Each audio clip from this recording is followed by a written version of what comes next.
নমস্কার, আন্তরিক শুভেচ্ছা, অভিনন্দন। আর যে যেখান থেকে ভিডিওটা দেখছো সবার প্রতি রইল শুভেচ্ছা, অভিনন্দন। আর আজকের বিষয়বস্তু হলো, তোমরা যারা চাকরির পিছে ঘুরতেছো তারা চাকরির পিছে না ঘুরতে জীবনে একটা আত্মকর্মসংস্থান করো।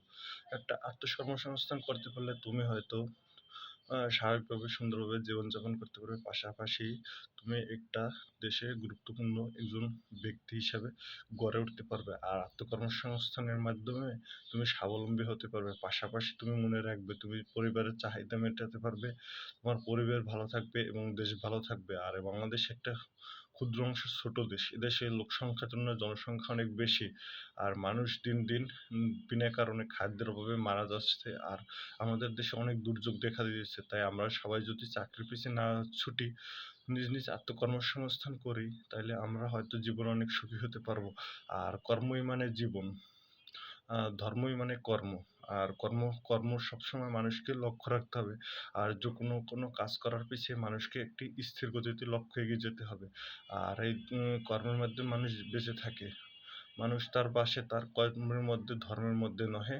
আর মানুষকে সবসময় পাশে থাকতে হবে, পরিবারকে সবসময় ভালোবাসতে হবে, বেশি বেশি মানুষকে ভালো ব্যবহার করতে হবে, আর বাচ্চাদের সাথে ভালো ব্যবহার করতে হবে।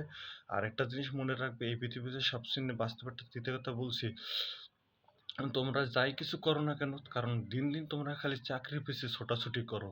আর চাকরিতে ছুটতে ছুটতে তোমাদের একসময় বয়সে চলে যায়, বা বিভিন্ন গার্মেন্টসে বা বিভিন্ন জায়গায় তোমরা চাকরি পিছে ছুটতে ছুটতে তোমাদের লাইফই শেষ এবং জীবন প্রায় শেষ পর্যায়ে।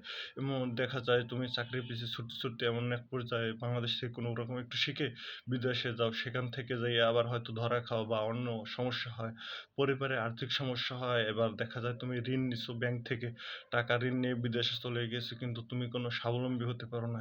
তার জন্য তুমি যদি বাংলাদেশে, একটা ছোট দেশ, এ দেশের লোক সংখ্যা অনেক বেশি, কিন্তু তুমি যদি এইখানে একটা আত্মকর্মসংস্থান সৃষ্টি করতে পারো। আত্মকর্মসংস্থান হলো নিজ কর্মসংস্থান। এই কর্মসংস্থানের মাধ্যমে বাংলাদেশকে এগিয়ে নিয়ে যেতে পারবে। পাশাপাশি তুমি একটা সুন্দর দেশ হিসেবে, জাতি হিসেবে গড়ে উঠতে পারবে। আর পাশাপাশি পরিবারের চাহিদা, কাঙ্ক্ষিত ফলাফল মেটাতে পারবে। আর একটা জিনিস মনে রাখবে, সবচেয়ে বাস্তব কৃতজ্ঞতাটা হলো, এই পৃথিবীতে চলার পথে গেলে টাকা প্রয়োজন। আর এই টাকা মূল্যহীন। টাকা সময় কাজ সময় করতে হবে। আর এই টাকার জন্য আমরা না ছুটে কর্মসংস্থানের পিছে ছুটি। হয়তো আমরা যে কোনো কর্মসংস্থান যদি একটা দাঁড় করতে পারি, তাহলে তো হয়তো আমি স্বাবলম্বী হতে পারবো, লক্ষ লক্ষ টাকা আয় করতে পারবো। সেক্ষেত্রে তোমরা দেখতে পারবে Facebook, YouTube, Twitter, freelancing, computer, বিভিন্ন এভাবে করতে পারবে। আর পাশাপাশি তুমি ভিডিও বানিয়ে লাইক করে মানুষকে আনন্দ দিয়ে সেভাবে তুমি টাকা ইনকাম করতে পারবে। আর আমি যে এই কাজটা করতেছি, আমাকে কেউ ধন্যবাদ দেবে না, লাইকও করবে না, শেয়ারও করবে না, কমেন্টও করবে না। আর আমি একটা খারাপ ছেলে, আমি আর কি বলবো ভাই, তোমাদের বলার মাঝে নাই।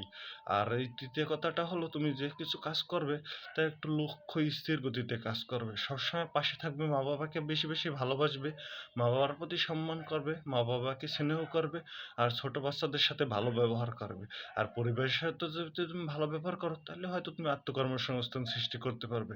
আর এই আত্মকর্মসংস্থান সৃষ্টি করতে গেলে মানুষকে অনেক ত্যাগ তিতিক্ষা মহিমা করতে হয়। কারণ এই পৃথিবীতে যারা মহান জ্ঞানীগুণী, তারা সবসময় মানুষকে বেশি বেশি ভালোবাসতে এবং নিজ কর্মসংস্থান সৃষ্টি করছে।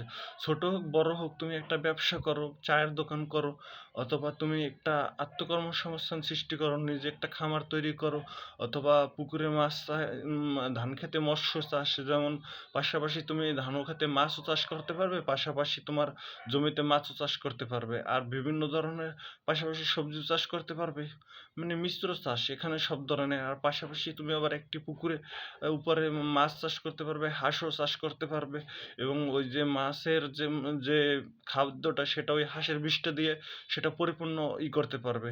আর এর জন্য কোনো লাগে না, ঋণ গ্রহণ করতে হয় না, আর কোনো ঋণের প্রয়োজন হয় না। আর তুমি যদি একটু স্বাবলম্বী হতে হয়, তাহলে তোমাকে অবশ্যই নিজ নিজ কর্মসংস্থান সৃষ্টি করতে হবে। তাই যারা বলছে বেকার, তারা বিভিন্ন সময় চাকরি পিছিয়ে না ছুটে আত্মকর্মসংস্থান করো। আত্মসংস্থান করতে পারলে মানুষ হয়তো এগিয়ে যাবে। আর হয়তো তোমরা সবসময় মা বাবাকে বেশি বেশি ভালোবাসবে।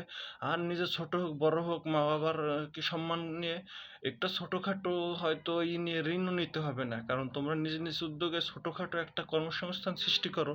এই কর্মসংস্থানের মাধ্যমে তোমরা হয়তো দেশকে স্বাবলম্বী করতে পারবে। আর হয়তো তুমি যদি একজন স্বাবলম্বী হও সেই ক্ষেত্রে তোমার কর্মসংস্থানে হাজার, হাজার লোক কাজ করবে। আর এই কর্মসংস্থানের মাধ্যমে দেশ মানুষ এগিয়ে যাবে। আর তোমরা মনে রাখবে যে কাজটা করছো সেটা মন দিয়ে করবে। কারণ একটা ব্যবসা বা একটা কর্মসংস্থান সৃষ্টি করতে গেলে অনেক বাধা বিপত্তি আসে। তা কখনো লক্ষ্য হারাবে না। আর লক্ষ্য সবসময় মানুষকে পাশে নিয়ে যায়। আর লক্ষ্যটার বিনিময়ে মানুষ এই স্বাধীন বাংলাদেশ গড়তে পারছে।